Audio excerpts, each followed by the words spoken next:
Hello everybody, welcome back to XFighter Builds. We're part 3 of our preview build series of what's to come on XFighter Builds. We have one of the most exciting ones on here, which, I mean, that's saying something considering I love the other two just as much as this one. But we are talking about the Strange New Worlds Enterprise, the NCC 1701, and the Strange New Worlds redesign, which was really cool because it took some of the TOS stuff that was awesome and took some of the Refit stuff that was awesome and kind of mashed them together. And it kind of like brought the NX-01 kind of flavor to it too, with the gray and everything like that, with the darker grays. It looks like it did get like a size increase too from the Enterprise original, because it does look a little bit bigger. Not 100% on the scaling because they haven't really been, they've been more like the wishy-washy with the scaling now. So it's hard to tell. But yeah, it looks really cool. The Strange New World box art is great. Turns out really nice. It's a little different from what I hear from the version that was in the Discovery. I don't know exactly what the differences are, but I haven't tried that model out yet either. But I probably won't ever get to that because I'm really, as long as I have one of these, I'll be happy with that. So, and as far as the Enterprise goes, the Enterprise is still one of my favorite ships of all time, and she always will be. So having another version of her is, you know, maybe irritating everybody else, including my family, but me, not so much. So, all right, we'll get to unboxing this. We'll be right back. All right, we're back now. My hat's off to the guy who created the plastic wrap that was wrapping these things, because, man, they are extremely tough to get off. So, that guy knew what he was doing. So, we're about to open this up. I'm sure you've seen about a billion of these unboxings, which is great. This model's worth it, from what I hear. So, yep, the edge of the box art does give you info on the getting the decal set. This one is actually from Polar Lights. Looks really good. I want to say HDA Model Works is going to have one. I'm not sure if they do. It does show the decals that come with the ship and everything. That's the stand that it comes with, which looks really cool. Makes the Enterprise look great. So, this is my first foray into the 1/1000 scale for these ships. These awesome Polar Lights stands. Nice dome. It's nice and simple. Has a rod that already has the pass-through, so it's already like a hollow rod, so that you can actually feed wiring up through there, which is really cool. Already starts out strong. Now, see, this is the part that you can see that Polar Lights knows how to. They can design a kit, or whoever they got to design this kit for them. Meaning they should go back and retool the Enterprise Refit and fix some of the little flaws that it has. Like I said, I love the Polar Lights 1350 Enterprise Refit, but there are some issues that could be easily addressed. But enough about that Enterprise. We're talking about this Enterprise. So, along with the first thing we pulled out here is the saucer section, which looks really cool. It does have like some more nods to the Enterprise Refit, with like the phaser banks up here. It's got the the fact that this is at 1/1000 scale. It's already this big. It's pretty impressive. It starts out with it's molded in gray, which is great. That'll be great for both painting and for light blocking, because it's a little better than the white mold that the Enterprise comes in. The Refit comes in. Looks really, really nice. That's great, clean lines. So most of this is just the saucer section there, which looks cool. And then we've got some of the bridge detail here. You got some window inserts, the grill inserts for the engines, the tips of the fronts of the nacelles, and then we have the rear ends, the exhaust, I guess it would be, of the nacelle. Which we will be lighting this model too. Looks really good. Some window inserts and the bottom lower dome, which will fit into there, which has a full opening for that. So that's what that part is right there. So that looks really cool. It looks like the shuttle bay exit right there. Looks like it's clear here for some reason, but we'll know that when we're building it. From what I heard, this model is extremely well built. This is one of the models that I'm not sure if Truckworks actually did the Discovery one or the Strange New Worlds one, but he definitely did one of these, and it's looking like it's the same type of model. Has the pylons here. Looks like it has good channeling for like wiring and everything like that. So it's got like a channel that goes through there that has enough space for wiring to get through. It's not a huge model, but it is. I mean, overall the size will be pretty good. It'll probably be about like yay big or so, you know. But it's hard to see both. Well, it's hard to see, but you know, not too bad. The dish looks good. The molding is really clean. Even the windows, like, okay, if you can see, like all the windows are really nice and clear. We'll probably be doing this. We'll probably use canopy glue for the windows. So judging by the way that the windows have, or the decks have more windows than before, like on any other ship, I'd say that they did increase the size of the ship. It looks like they almost gave her more decking, which I'm okay with. I always thought the Enterprise should be a little bit bigger than she is, but we can leave that part out though. That's just for me. But yeah, it looks like they did increase the size of the ship, so that's not unwelcome, that's for sure. Little decals for us, little guys. You can't really see them because they got a protective paper over the top. Looks really good.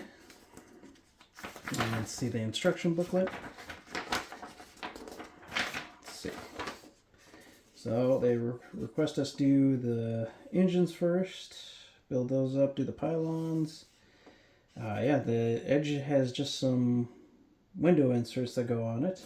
I want to say that we might not even, we will probably have to do a little bit of like puttying up there, but it doesn't look bad, you know, so that's what that is.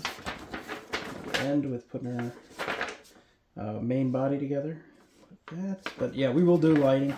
I'm gonna see if Ralph has a lighting kit for this when we go to it. For the engines, the main lighting we'll take care of ourselves because we don't need that for. We're really pretty decent at doing regular, you know, standard lighting. We just need the Bassard turning effect to be there for us. We'll probably do one of the decal sets for it. I don't know who puts these back in the boxes, or who puts these in the boxes initially, but they were like geniuses. The Tetris kings, man. Whenever I put it back in, it always looks crappy. So, but yeah, this is a really great little kit. I'm super happy about that. It looks like it's going to be a lot more straightforward than like the Refit Enterprise goes, and so I'm looking forward to it. Whoever did the lighting on the box and everything like that, they did a great job. It looks like they did like some cool light, and I think we will be doing. I don't really like the way that these look as far as with the window inserts that are there. The only one we'll probably use is probably this one for the lower dome, and probably the bridge. And we will. I think there's a couple aftermarket parts that we can buy for photo etch. You know. Paragraphics has a really good one. We might go green strawberry. I'm not 100% on which one I want to go yet with yet. So, but we'll cross that bridge when it comes to it. We'll probably in the background, as we get closer to doing this, after we finish the other two refits, the original two refits that we're working on, then we'll start worrying about that. Till then, we're not really worried. It almost looks like they have lighting channels for those NCC 171s on the side there. Looks like that's what that is. We'll try it. We'll try to get those lit like that. You know me, I don't mind doing practical lighting. So, but yeah, now that this is the conclusion of this series of previews, we will be moving on to the videos with the Enterprises. And now that it's warming up outside, we will be going hardcore, and I'm going to be more on a schedule with actually making myself go out and do work. It's not that I don't want to do the work, it's just I have like ADHD, and I kind of have to you know, force myself a little bit to go out and do that. Now before we cut out, there is a little addendum to the end of this video that I wanted to have before we head out, and we'll cut to that in just a moment. We're back. Here's our addendum to this. It is the Klingon Birds of Prey. So this is just tacked on because I wanted to show these before. These are actually going to be supersede these, so they're going to be before all of this. So now I'll tell you about one. Got a good price on both of these. These are really inexpensive model kits. In fact, if you're going to start your Star Trek journey with decently intricate model, which isn't too expensive and it's actually really cool looking, I'd say go with the Klingon Bird of Prey. Now you might be asking why we have another Klingon Bird of Prey off to the side, and that's because we are doing two, and they are completely different from each other. One is the standard one from Star Trek 3. The other one is another one from, we'll call it Star Trek 3 era, but it is not going to look anything like this. So that one's going to get its own treatment. But this is going to be the Klingon Bird of Prey that ended up destroying the Enterprise. So, or at least causing it to need to be destroyed, I should say. Now, I'm not going to go over much into the detail of the breakdown of this kit, but I just wanted to show that this kit is like one of the old ones that I had when I was a kid. I think we had the Star Trek Generations one, and it's the same exact kit. They just modified it a little bit, changed a few things around, and it's a beautiful kit. We'll be doing the full paragraphics refit of it to give us the ability to, it's not paragraphics, I'm sorry, it's green strawberry that we'll be doing. But the green strawberry treatment, where it has the louvered ability to raise and lower the wings. So that's, I just wanted to get that preview out here too with the Star Trek Strange New Worlds one, because this kind of comes before that. And I didn't want to mislead anybody. So, and I haven't had a chance to preview these so far.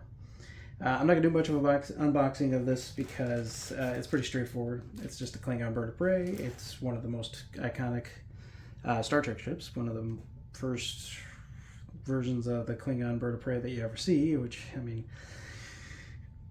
ended up being like pretty much the only Klingon Bird of Prey you saw for like the longest time. Just reused a bunch of times, but yeah, this is going to be a fun little project because it's going to be cool to see like a real Klingon Bird of Prey and then what I do with that one, and I'll show you. It's kind of going to be a modified kit a little bit. But yeah, so hopefully we'll see you soon. Like I said, Strange New Worlds Enterprise is high on the list. It's just not next on the list. So we're going to end on actually the Enterprise. So beautiful ship, beautiful model. Looks like it's going to be a lot of fun. Not too difficulty levels, not huge on it compared to like the Refit. I'd say overall the look of it's nice and simple, and with still having like good detail on it, not being too not too simplistic either. So it's gonna be a real nice project to do. And then we'll get to these other models real soon after that. So we'll probably